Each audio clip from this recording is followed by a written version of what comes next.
Great Sunday morning and welcome to Unity of Washington, D.C. in your time of transformation. As is our practice, a member of our prayer ministry will be holding us in prayer during the entire service. You are invited to join in with the prayer ministry every Wednesday morning at 7:30 a.m. for the prayer call.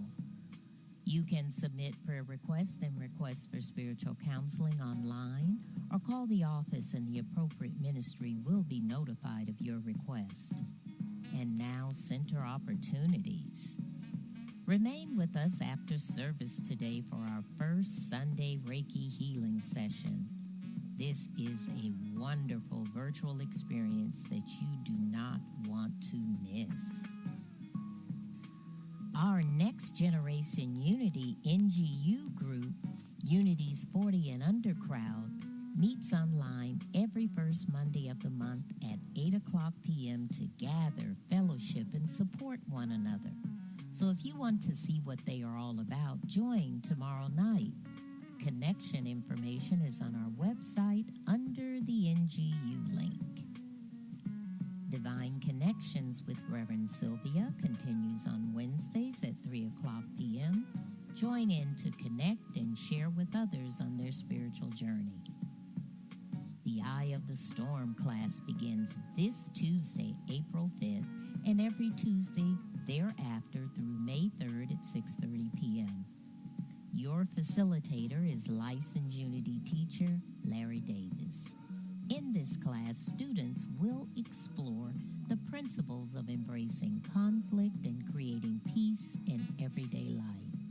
Individuals will learn how to function from their heart center, demonstrate unity principles in times of conflict, and complete a 21-day reconciliation process.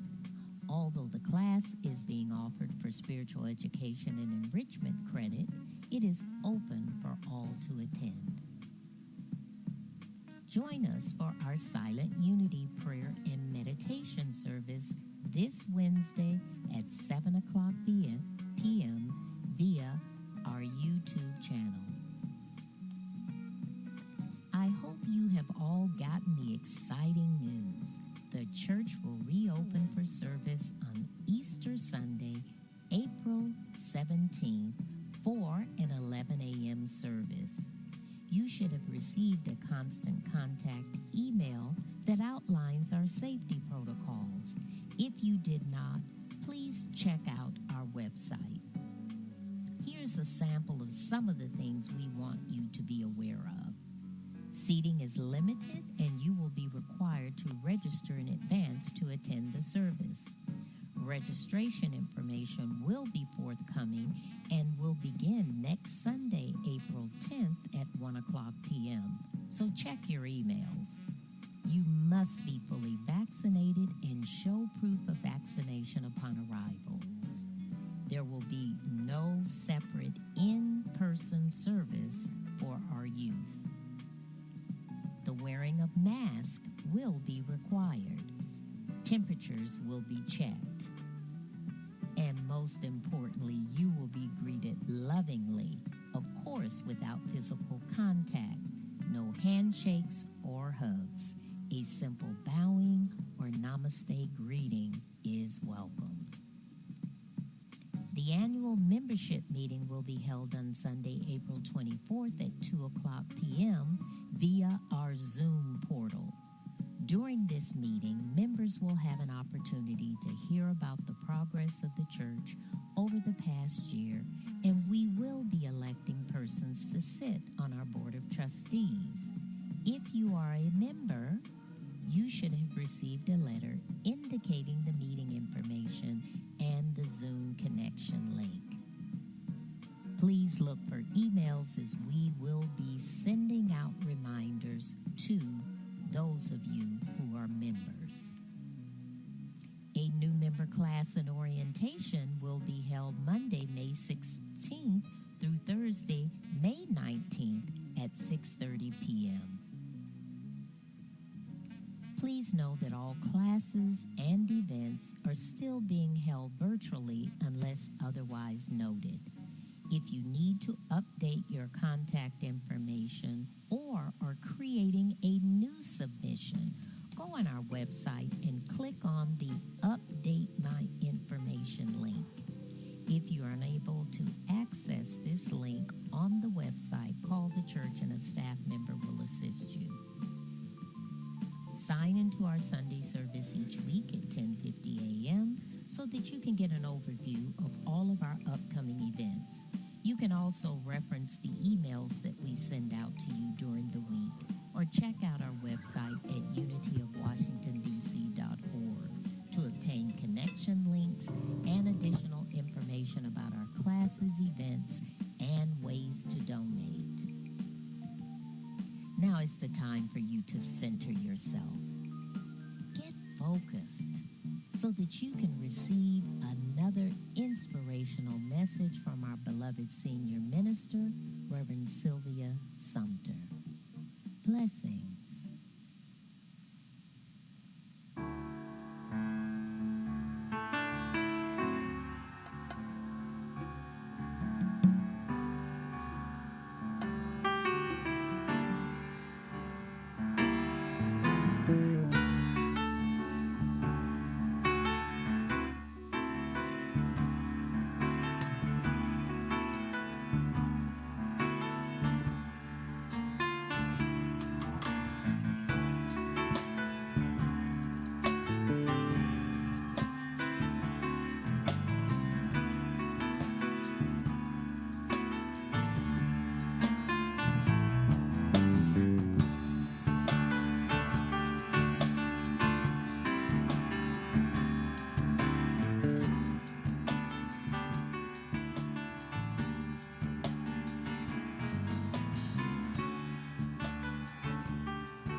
Breathe in light, breathe out darkness, breathe in joy, breathe out pain, breathe in truth, breathe out ignorance, breathe into your heart. Breathe into your heart, into the heart.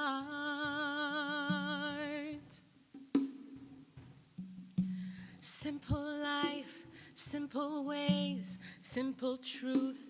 Simply open your heart to all that is. Open your heart to all that is, to all that is.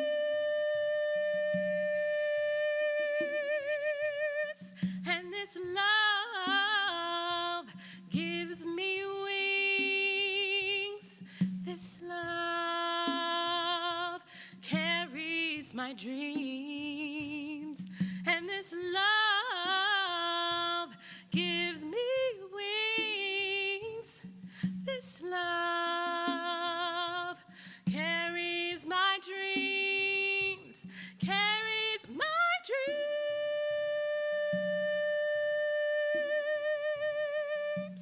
Breathe,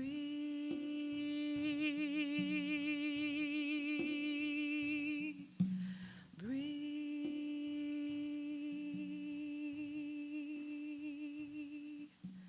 breathe. Wow. That was wonderful. I like that. Breathe. Such a simple word. But you know, we forget to do that from time to time, especially maybe when we're under stress. We hold our breath, but breathe. Breathe into life. breathe through whatever challenge may be before you. Breathe through it, move through it. So thank you, Courtney, for that wonderful reminder through that song, powerful song. Well, good morning, beloved ones, and welcome to this outstanding and awesome day, a day in which the Lord has made, and I hope you are rejoicing in it. I am remembering that every moment and every second of life is precious. And I had that thought this morning. Am I embracing it and moving through it with a sense and a measure of peace, a measure of acceptance, of letting it be, a measure of honoring the goodness that is God in all things?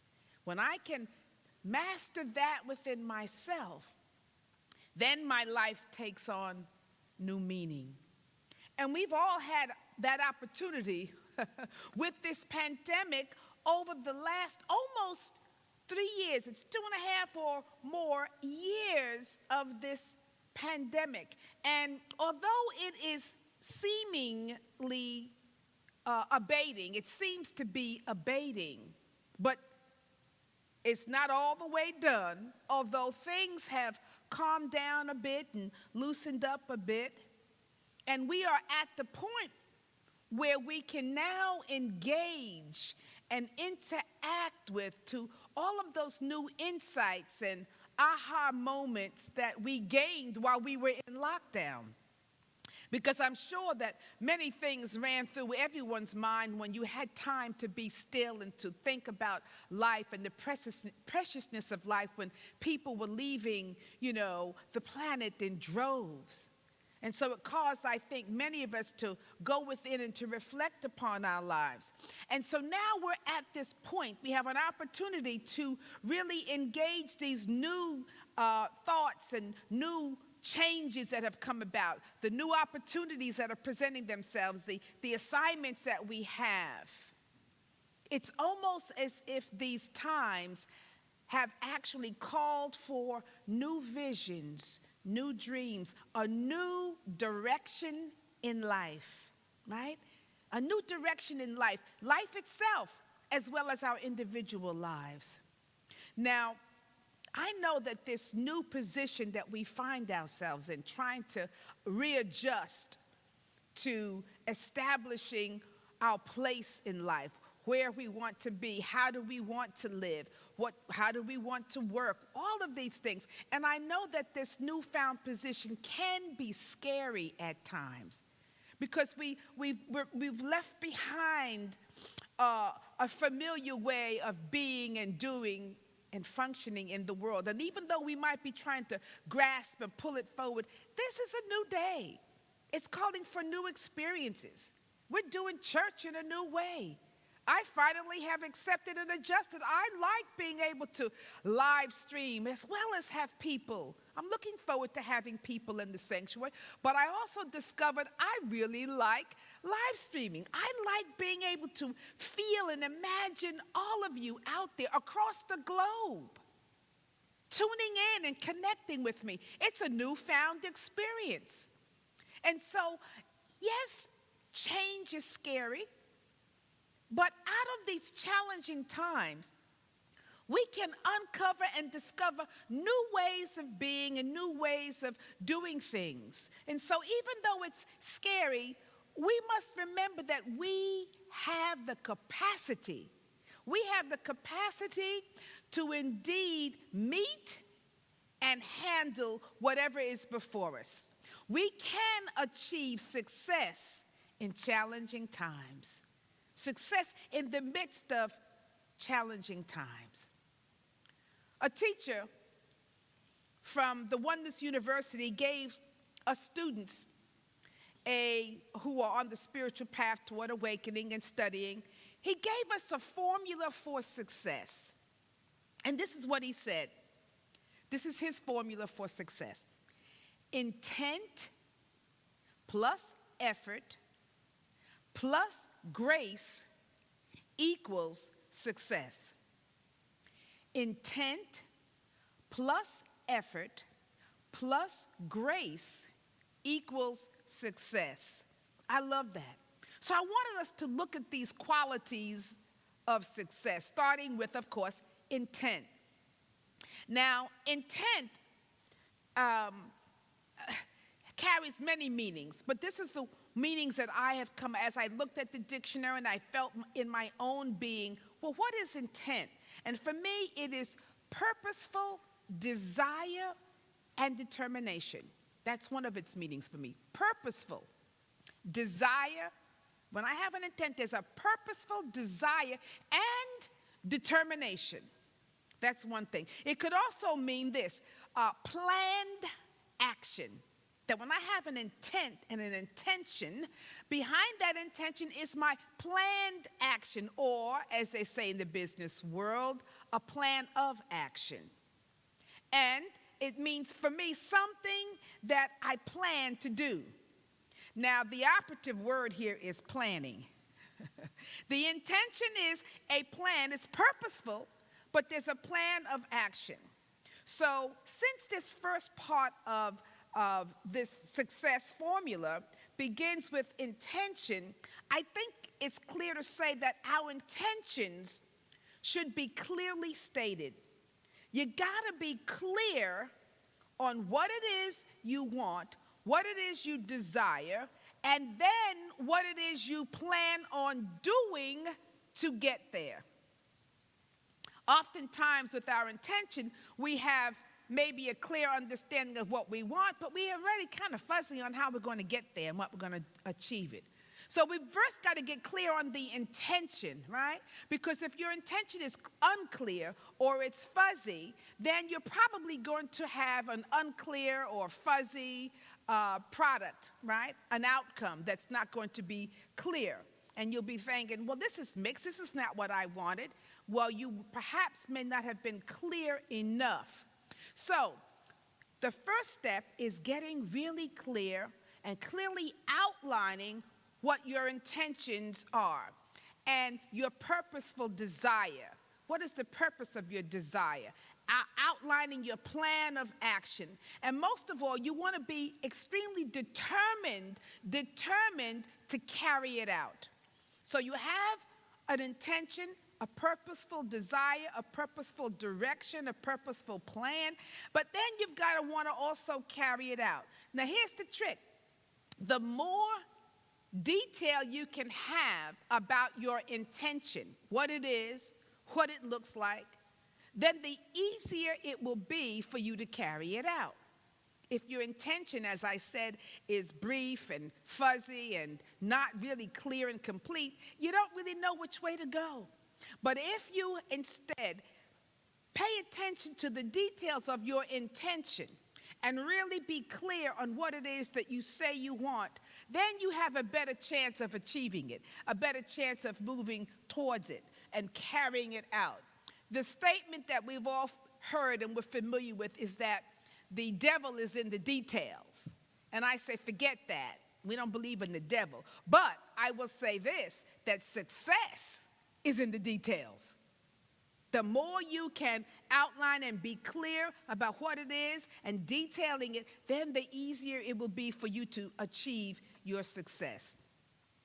So we're clear on intention. Let's move into the second phase and second step of the formula, which is effort.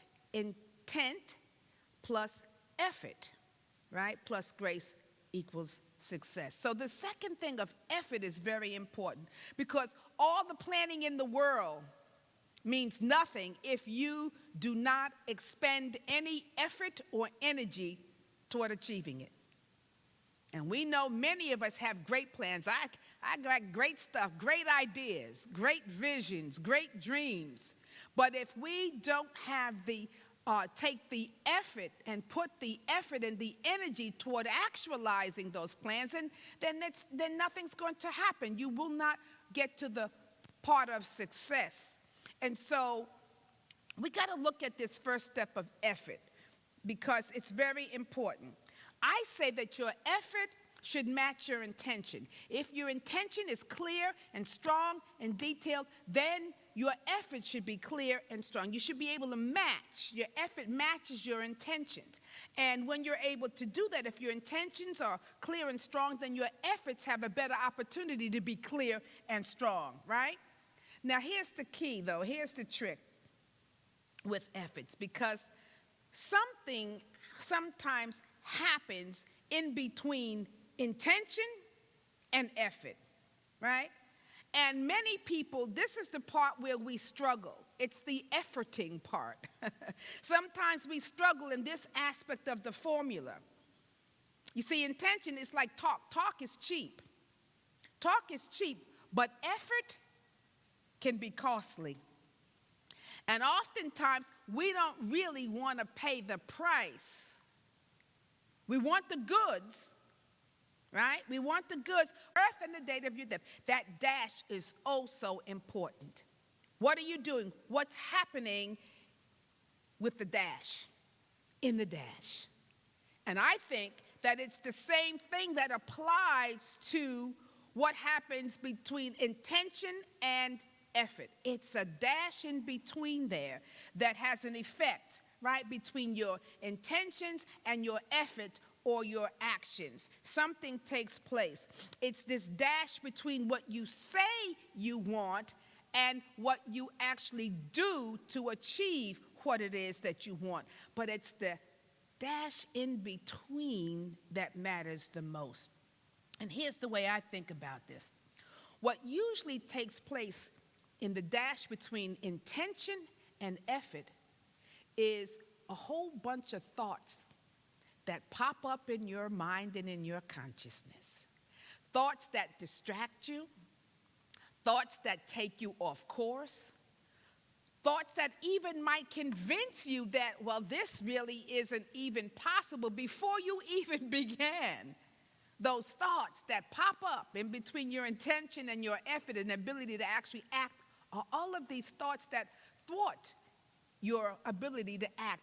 It's not possible. It's not going to happen. I don't have enough. This, blah, blah, blah, blah, blah. All of these thoughts that take us off of our course. And it could be also maybe a habit. We want this thing, but there's a habit or conditioning that we have had that creeps up. And this habit sometimes hijacks the best intentions that we have.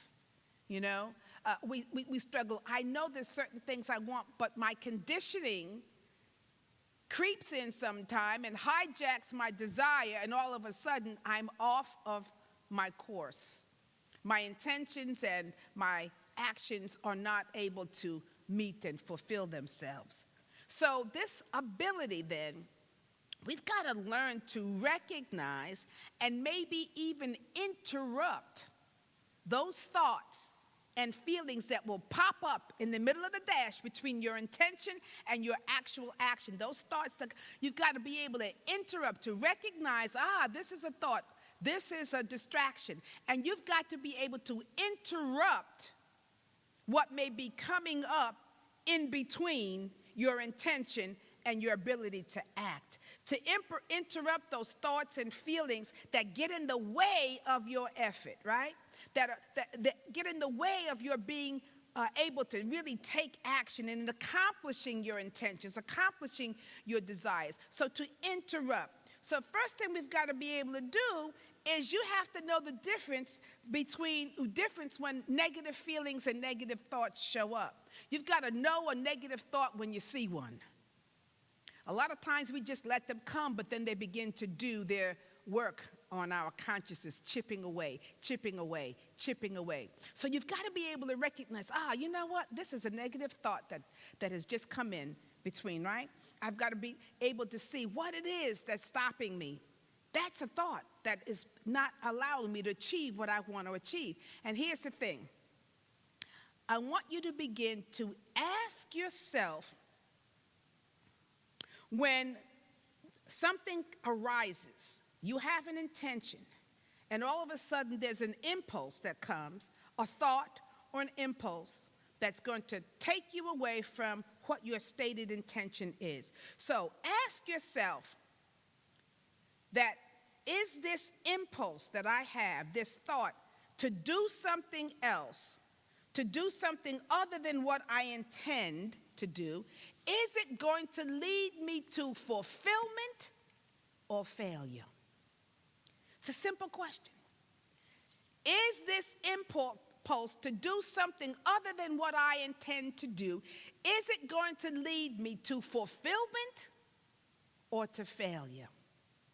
And look, it's a choice, because you may choose failure.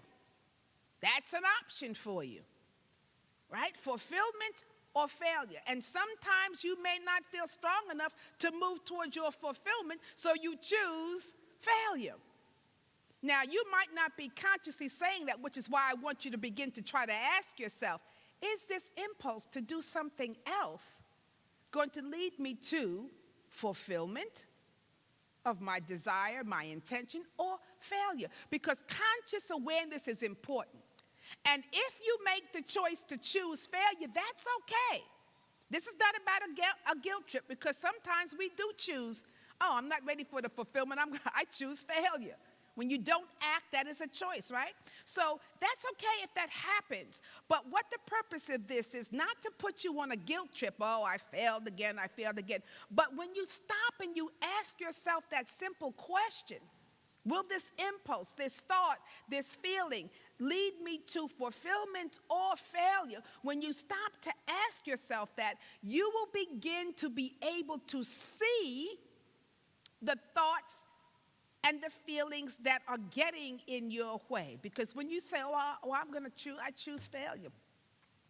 And the reason you're choosing it, not because you're saying it, you're choosing it because you're not taking action on your intention.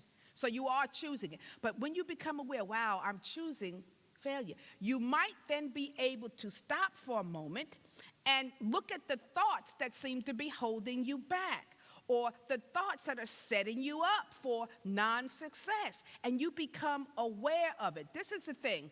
Once you can begin as a habit, when you start asking yourself that question at every turn, when you have an intention and you want to, move towards that intention, but you're stopped, it's procrastination, all these things that get in the way. But when you start bringing your attention to the fact that you are choosing failure as opposed to fulfillment, that awareness will begin to deepen in you, and you will begin to see either your conditioned responses, you'll begin to see your fears or your doubts or whatever the self-talk is that you're having in your mind, or the unconsciousness that is pushing you and moving you towards non-action. And the more you can begin to see it, then the easier it will become for you to begin to overcome that thought, or to interrupt that thought, or to change those thoughts, to change those feelings. And you're going to be building your capacity at that point for fulfillment. Because the more you see, I just chose failure just now. Oh, yeah. Fulfillment, or I'm choosing fulfillment. I'm acting on it. So something as simple as asking yourself, fulfillment or failure, which? That can be extremely powerful, okay? Another thing that you can do when this impulse happens to train yourself or to build your capacity for action, for positive choices, is to practice the art of visualization. It's a very powerful thing, because we know that there's a connection between what you are able to see in your mind's eye and what you're able to actually do and carry out and manifest. So visualize yourself completing the action. Visualize yourself actually doing what it is you say you want to do. When I first began giving talks, my first few talks before I was even a minister, I've shared this with you before, I used to stand in front of the mirror and I would give my talk over and over and over, and I would image an audience and see myself confident and comfortable and expressing myself, right?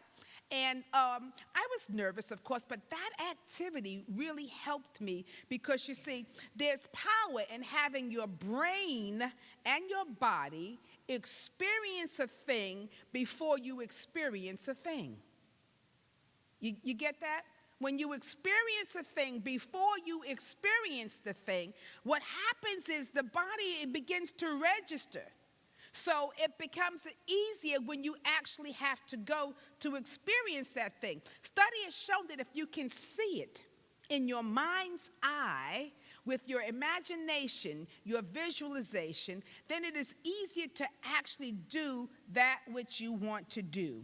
There's lots of stories and myths about people who, one of them is a famous one about a golfer who was in prison during the Vietnam War. And he would spend his days, while he was in prison, of imaging and seeing himself playing golf, playing a perfect round of golf. Now, he had golfed before, and he was at a certain level. But every day for years on end, he just would fill his mind with images of him playing a perfect round of golf. Easy, gracious, hitting the long shots, just do it day after day. And when he was released from prison and back home, he went to the golf course. And what do you think happened? He had a magnificent round of golf, easily hitting long shots, longer than he had ever hit before, making the greatest chips, all of these things, because he had experienced it before he experienced it. There is great power in the ability of your brain to register an experience, which is why we don't want to use vain imaginings and have all this fear and stuff surrounding a thought, because you will get to do it. As Job said, that which I feared has come upon me. Use your power of mind to image and to hold. Use that, because it builds the capacity. It sends forth the vibration of that which you want to achieve, you want to have, you want to do. It puts it out there, and a corresponding vibration returns to you, and you're able to manifest easier. So practice that. When you have an intention, see yourself fulfilling that intention, doing the thing that you want to do. So take that well thought out intention, or that statement that you have, or that plan that you have, and you need to say it and see it daily. Say it and see it daily. Because when you do this every day, this is going to strengthen your ability to follow through.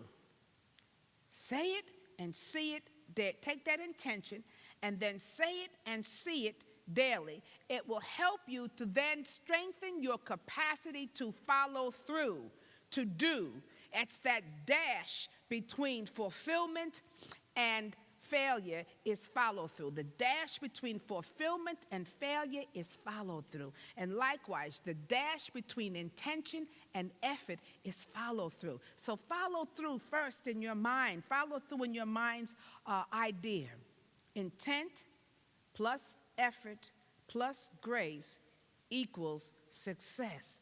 That's what we want to work through. And it's the dash between your intention and your effort. Right? The dash between what you say and what you do. It's that dash. What are you holding? It's the follow through, the ability of the mind to see before you have done, to see it, to hold it, helps you to follow through. It leads to fulfillment. It leads to effort. Right? So now that you're working on building up your capacity, it's like it's a conditioning you have. I know for me that what happens in this efforting part is that I have a ton of things that must be done. A lot, right? And sometimes the sheer magnitude of all the things that I have to do, my to-do list, my list, is so great that it overwhelms me, and then I get lost in the list, right?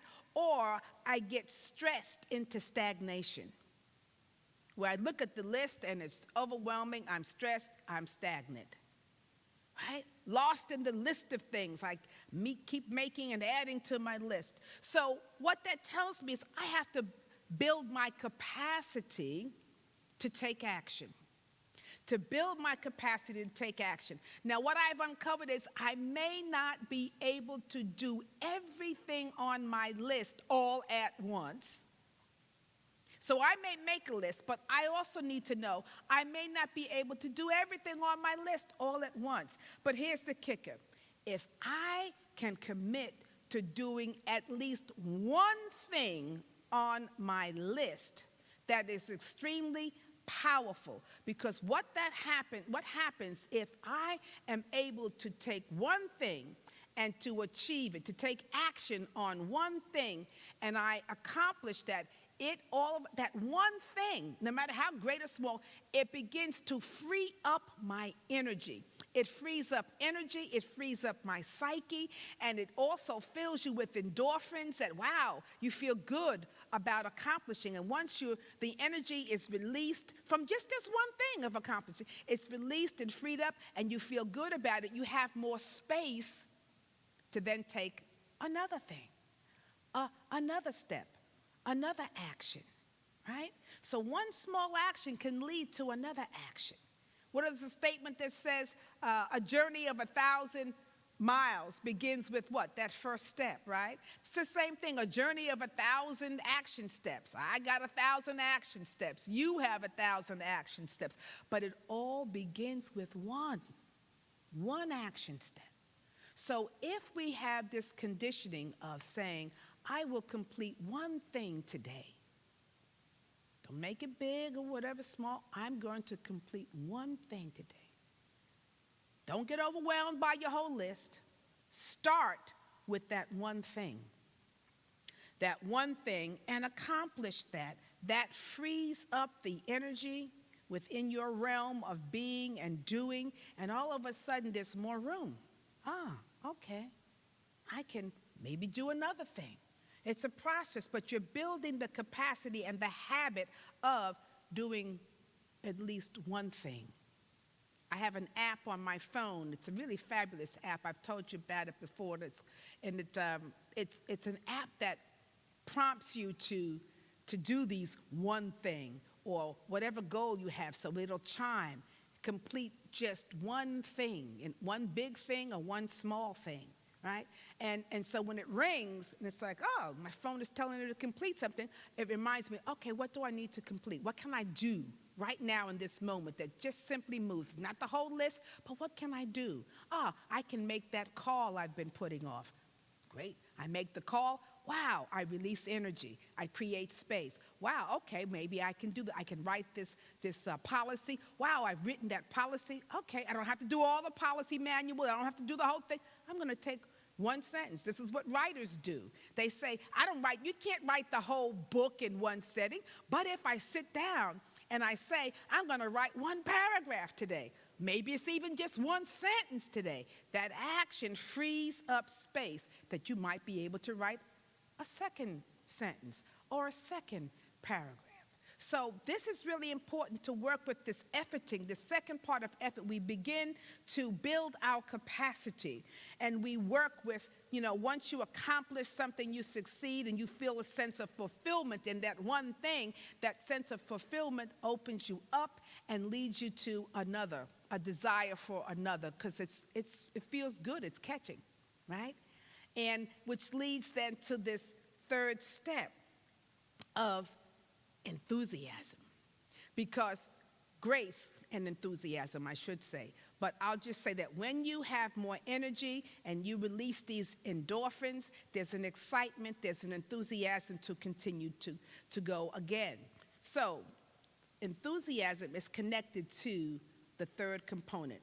Intention plus effort plus grace equals success. So before we get to grace, I do want to talk a little bit about enthusiasm because they're connected. But in your standard definition of enthusiasm, it kind of means excitement or zeal towards something or having a positive attitude, and it's fine, it's great. Mr. Fillmore, who's the co-founder of Unity, used to talk about zeal. He says, I have the zeal to do that which is mine to do. So enthusiasm is important, but that's your standard definition. At some point, we need to have a spiritual understanding of what it is we're trying to do. And so while enthusiasm means literally, excitement and all of that stuff, spiritually, it has a different meaning, a different context. because enthusiasm, theos is God. Enthusiasm, in God. So enthusiasm really is this energy that is of God. And enthusiasm, to be enthused, is to be filled with the vibration and the energy of God.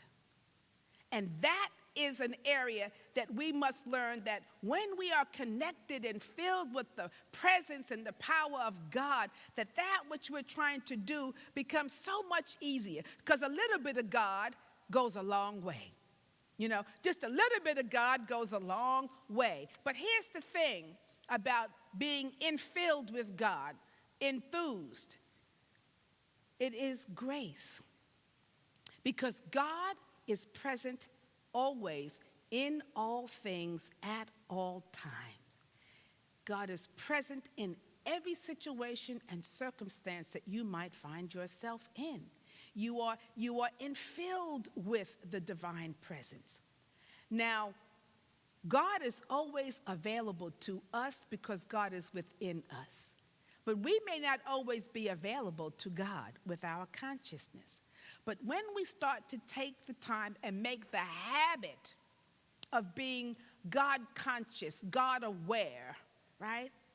Allowing ourselves to open up to a greater dimension, to greater good, to greater presence, that is God, things begin to happen. We're open then, and more grace, which is always flowing, we're actually then open to receiving more of it. See, grace is something, it's called the unmerited favor of God.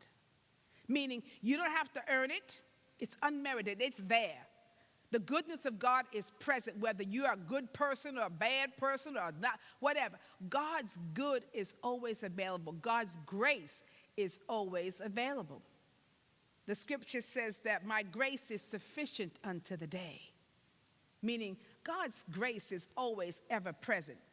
But so we don't want to try to earn God's grace, but we need to recognize that God's grace is available and in us and in all things. It's a matter of your conscious focus and your awareness. And so what you want to do is to begin to start to connect always with the presence and power of God, right? The help of God. Because listen, there are going to be those situations and those times when all of your intentions, your efforting are going to need the grace of God, the help of the divine.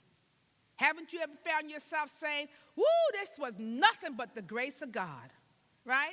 I've had those experiences where I knew that there was something going on that was beyond me. It was only through the grace of God. Or we might say, nobody but God could do this. That doesn't mean we sit back and we just wait for the grace of God to come and then move us. No, you must work. Jesus said, my Father works and I work. So God is always working, but we also must do our part. It's important for us to recognize, as a co-creator, you must be willing to do the work. God is always at work. And when you are willing to do the work of God is able to come forth through you in a mighty and wondrous way. One of my favorite scriptures comes from Philippians 1:6, and it says this in the King James Version. Being confident of this very thing, that he who has begun a good work in you will complete it until the day of Jesus Christ. And some scriptures say we'll see it through to completion. He who has begun a good work in you will see it through to completion. And then the Message puts it this way. There has never been the slightest doubt in my mind that God, who started this great work in you, would keep at it and bring it so to a flourishing finish on the very day of Christ Jesus. You're a work in God, right? You're a work of God, in God, through God. And he who began a good work in you, through you, and as you will see it through to completion. We already won. We already have, that which we are seeking and desiring. It already is. It's completed. We must just simply step into it. Give our yes to it. Be open to it. Do our part. Create our intentions. Create that effort. Follow through. Be open and receptive and let God work in your life and affairs. Intention, being clear. Got to be clear, detailed. Plus effort. Follow through. Willing to see yourself doing it. Plus grace. The blessings of God equals success. You, my dear ones, as well as myself, we have been created for times such as these. We are meant to do the work of God because we are the work of God. And we have the capacity to be whole and well and complete. So go on and do your part. Live your life out loud, fully. Embrace the beauty. Step into the mystery, knowing it's all good. This is a new day, and you are ready for it. There's nothing that you can't do, for greater is he that is in you than he that is in the world. So my deal is, it's time to get to it. Let's just do it. Intent plus effort plus grace equals success. You, my dear, are a success. You are a beautiful manifestation of the work of Spirit. I see you. See yourself.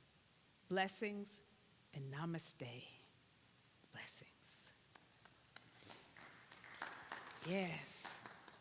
Live well. Remember, the dash is everything. Do the dash, baby. Do the dash. Let's welcome Miss Courtney Hinton once again.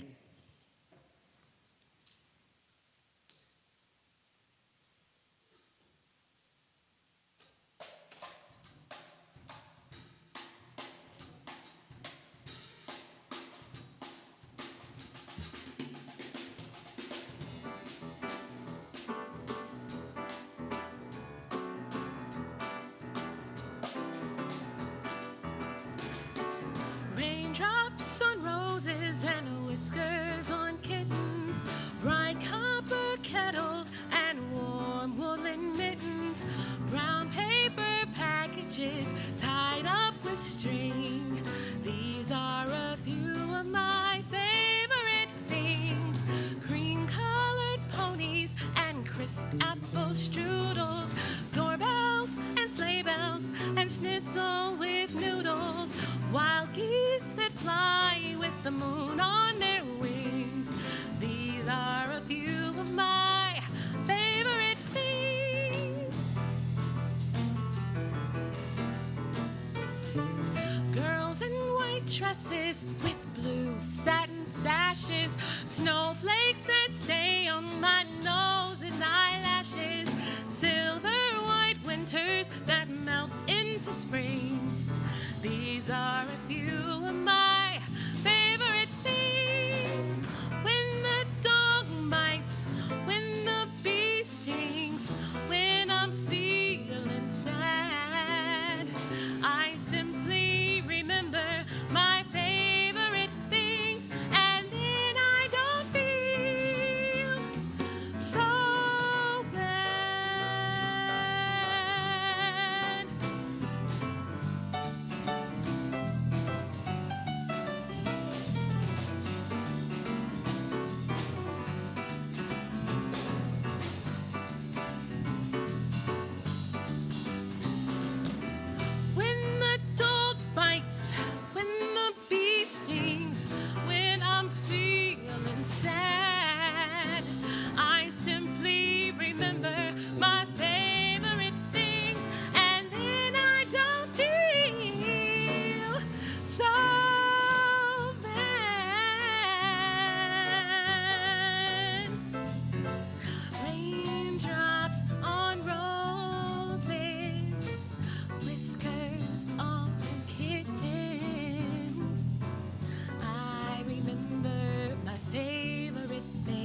Thank you, Miss Courtney Hinton. These are a few of my favorite things. And you know what's one of my favorite things?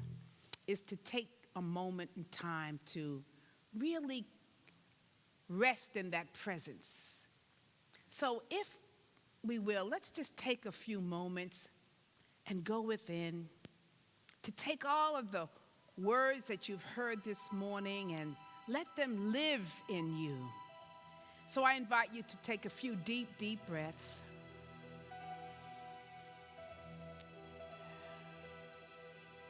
So that you can slowly, with grace and ease,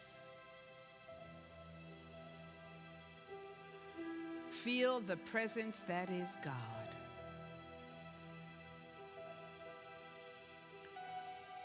To step beyond any limiting thoughts or feelings,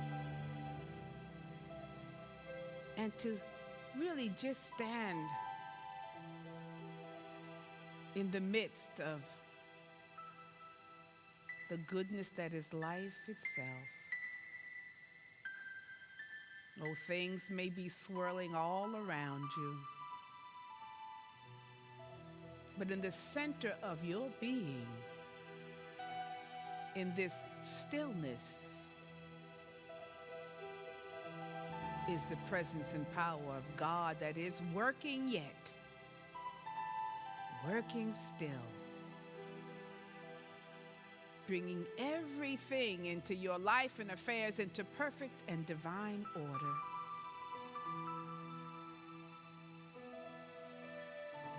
In God, I know things are working together for my highest good.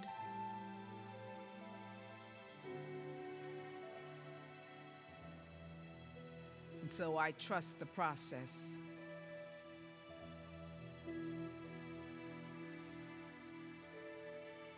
I let go and I let God.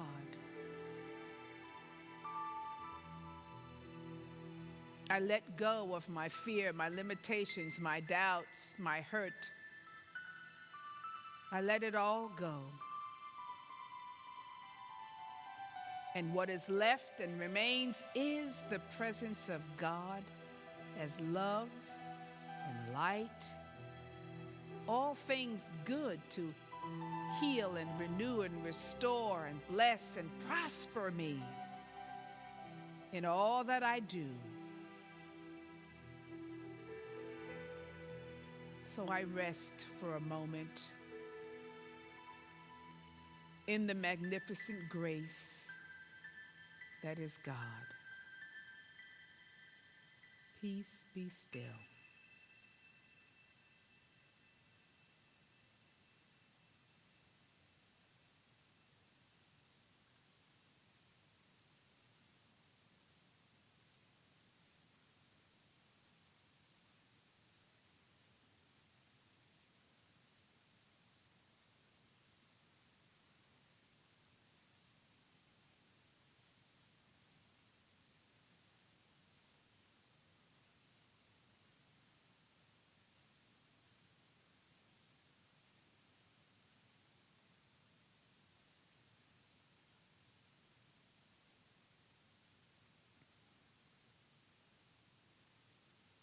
Oh, thank you, Father, Mother God.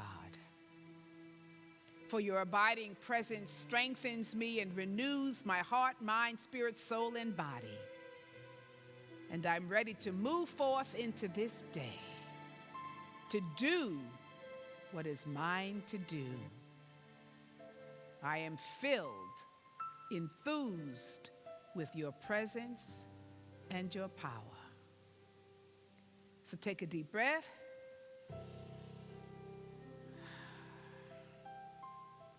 And let it be.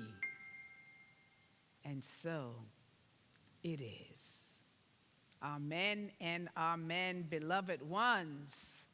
I thank you. You know, let us know our affirmation for this week. I'll affirm it and you can affirm it as well. The affirmation says, I am clear on my intent, committed to my effort and open to grace. I am in the upward, forward progression of life. Praise God, and so it is. Amen. I like that. I wrote that. Well, actually, Spirit wrote that, but I like that. I am clear on my intent, committed to my effort, and open to grace. I am in the upward, forward progression of life. Praise God. And so it is.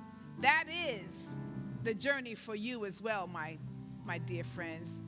So I hope that you too will move in and do that which is yours to do, which is ours to do, because we are the ones we've been waiting for.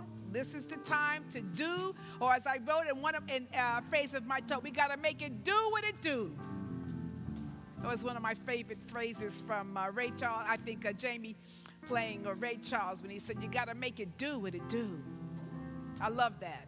Let's make it do what it do. Our offering and our blessings really help us to do that which is ours to do as we remain here as a beacon of light and hope for each of you. You know, you are the ones that help us to do this great work of Unity of Washington, D.C. And I thank you from the depths of my heart for everything that you share, you give of yourself, your bounty, your treasures, your blessings, your talent. All of it makes Unity who we are in a special place. And we are serving the world in a greater capacity. There's somebody out there who has stumbled upon us through the internet or whatever, and we have fed them and we've touched them and we've blessed them and we've given them hope.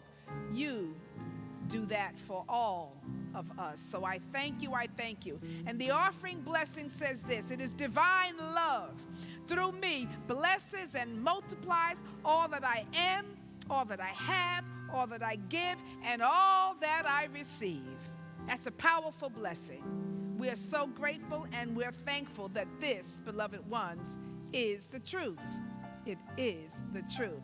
So now let us stand, and wherever you are, yes, stand wherever you are. So it's an action, it's an energy that you're releasing as we sing our closing songs. Blessings.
That's the truth.